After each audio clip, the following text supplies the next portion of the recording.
Solitary etude, hypocritical hymn, flaming recitativo, cathartic waltz, funerary quartet, apoplectic instrumental. Mortefi, a skilled expert in applied tacit study and a member of the Academy's Department of Safety, possesses the unique ability to transform his accumulated frustration into fiery flames. From a burning wrath that consumes all, the Red Dragon shall descend. The International Research Fellow. As the only international research fellow at Huashu Academy, Mortefi raises a lot of interest from the locals. Mortefi's passion for classical music, his habit of having exquisite desserts and afternoon tea, and lastly, his almost pathological obsession over cleanliness. These details are enough to tell Mortefi's noble background. Mortefi acknowledges that his family background played a role in shaping his personality, but it was not the only factor. A theory suggests that all music has already been composed, and it is the duty of musicians to discover these melodies. Similarly, scientists spend their lives trying to understand the melodies of the universe. Mortefi draws inspiration from the precise and harmonious nature of classical music for his research. He loves sweet desserts because after long hours of research, he needs a quick energy fix to keep his brain functioning and mood pleasant. His obsession with cleanliness stems from the need for a sterile lab, leading him to detest anyone who contaminates it. Ultimately, it is his passion and dedication for scientific research that truly defines Mortefi's character. However, Mortefi's foreign identity still drew suspicion and rumors. Some claimed family connections secured his spot, others accused him of bribing officials. Mortefi ultimately proved himself with his undeniable capabilities. The fact that he developed 5 tacit weapon prototypes in under 3 days was enough to shut down most rumors. The art of language. Despite his occasionally intimidating demeanor, Mortefi is not quick to lash out. Instead, he reserves his snarky tongue for moments of dire need, especially when colleagues encounter illogical and unreasonable clients. In these situations, Mortefi always makes sure they get a good taste of his linguistic arsenal. Mortefi's use of perplexing metaphors and literary allusions favored by the new Federation's elites, along with the latest Huanglong slang, may leave one baffled. To truly grasp the underlying messages in Mortefi's scathing words, perhaps one must experience it themselves. But then again, some mysteries might be best left unsolved. People have even compiled Mortefi's sarcastic remarks into little handy notes, carrying them around as portable ammo for unjust situations where they can't find the right words to fight back. Mortefi was momentarily speechless when he found out about this. He laughed, exasperated.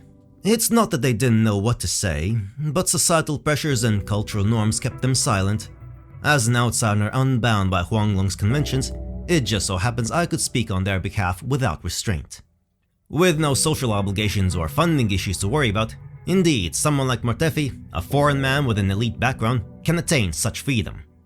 Over time, this trait somehow gained Mortefi a considerable number of followers among a group of socially inept scientists. After all, he really never hesitates to stand up for any stranger he just met. The Tender Grump.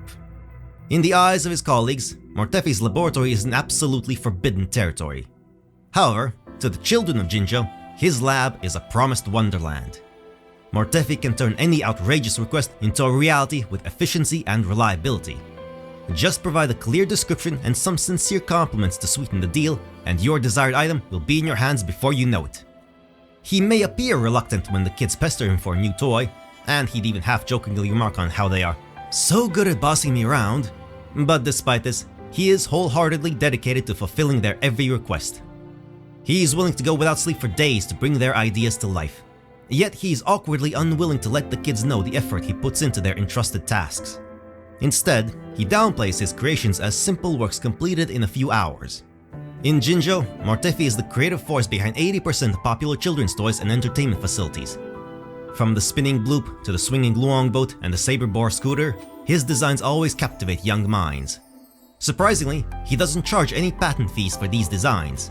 For Mortefi, it's not about money, it's about seeing the joy, wonder, and admiration in children's eyes.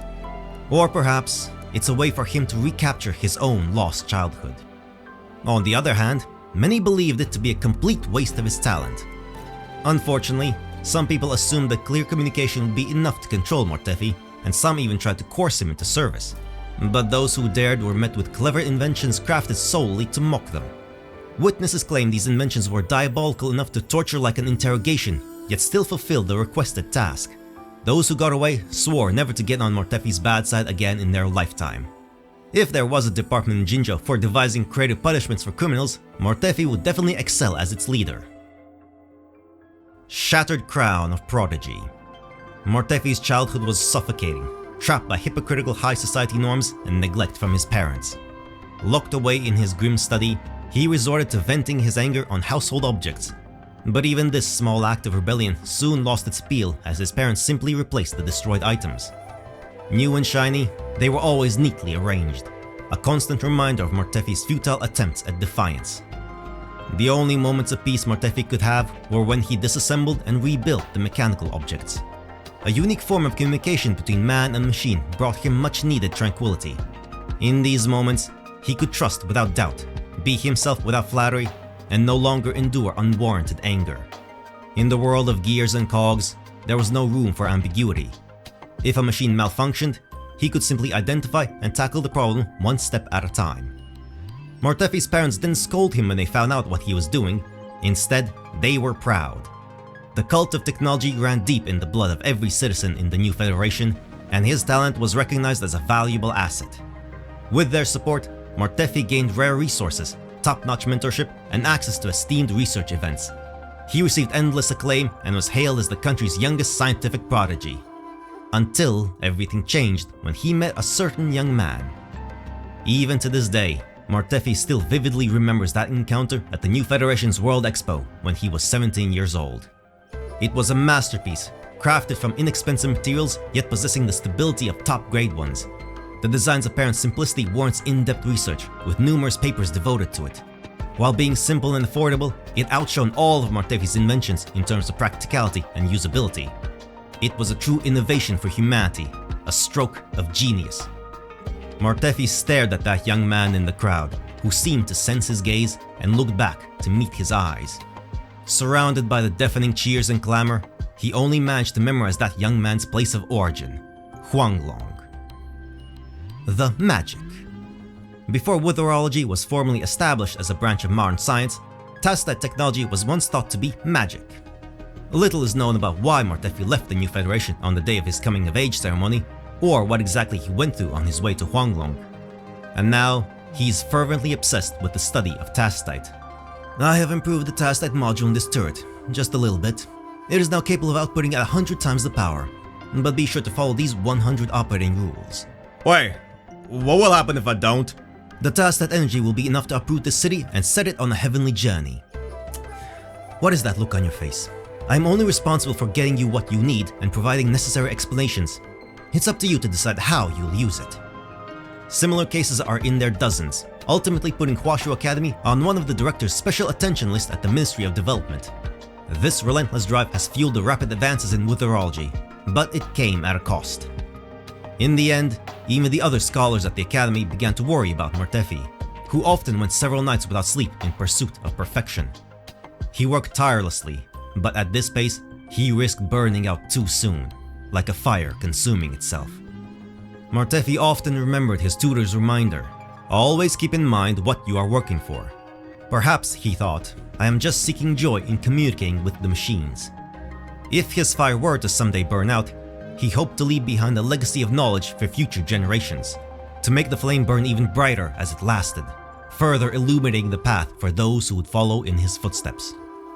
With the test results he had been waiting for finally coming out, Mortefi closed his eyes and collapsed into his chair.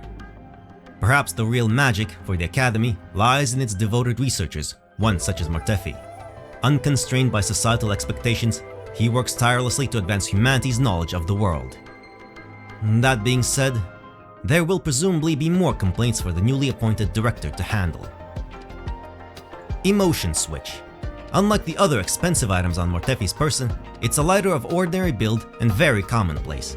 Though Mortefi won't say where it came from, it's clear that this lighter is a prized possession of his. When he feels annoyed, he subconsciously flicks this lighter in an attempt to control his emotions a little. Homemade candy. Mortefi's homemade nutritional candies in sterile storage. Convenient to carry, easy to absorb and replenish energy anytime, anywhere. It has a sweet flavor and is popular with children. Shattered Skies. a valuable gemstone that was inlaid and later shattered. The original blue hue has been taken over by a fiery bright red, revealing the true undertones. That day, when the red dragon descended, the monster's flames of fury burned down his past, built on lies. Forte examination report. Residence ability, Dragon's Breath. Residence evaluation report, evaluation basis, Residence assessment 2183-G. According to Resident Mortefi's reports, indications of his awakening began to manifest during his youth. His actual awakening was accompanied by a surge of intense anger. Mortefi's task mark is located on his right chest. When Mortefi's Forte is activated, crystalline matter in the shape of dragon scales materializes around his task mark. These scales burn intensely as he harnesses his power. Resident Mortefi demonstrates the ability to generate and manipulate fire through the focused concentration of heat. The intensity of the flames produced is closely linked to Mortefi's emotional state.